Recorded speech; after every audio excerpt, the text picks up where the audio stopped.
And Dr. Fauci's words underscores what America was dealing with. It was that we couldn't change our society. We couldn't go back and give Black people better access to healthcare retroactively. And even though some people thought it was callous for Dr. Fauci to say there's literally nothing we can do, we've known about this forever, he was right.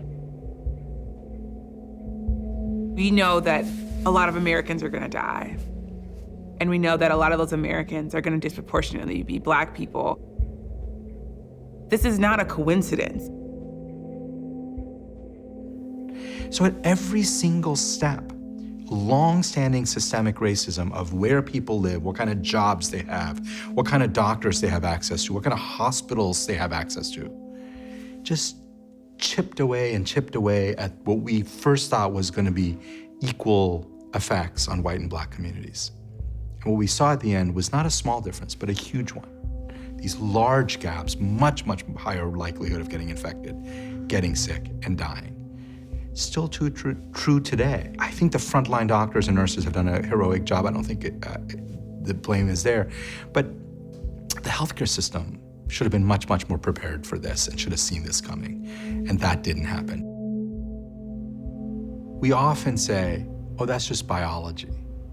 It's so much easier to just explain it as biology. We've taken these effects of longstanding racism and we've almost created a biology around it, around lung function. We somehow think that there are differences in lung function between white and Black people, and the most classic of which is around pain thresholds and this idea that Black patients have higher pain thresholds, which is really an idea straight out of slavery and still continues to affect the way doctors think today. And so if you take something like hypertension, which again, we just sort of, in passing make the remark, oh yeah, Black patients are more likely to have hypertension than white patients.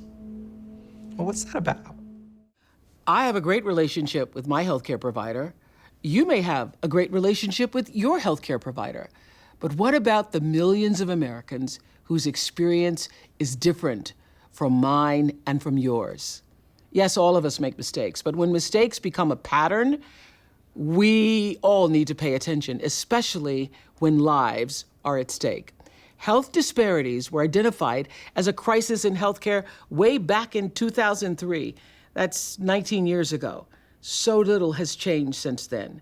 Our healthcare system is made up of so many caring individuals. We all know this, but the history of unequal treatment based on a patient's race cannot be denied. We have so much in common, and yet people of color are treated differently by a healthcare system that promises to do no harm. Sadly, it happens every day.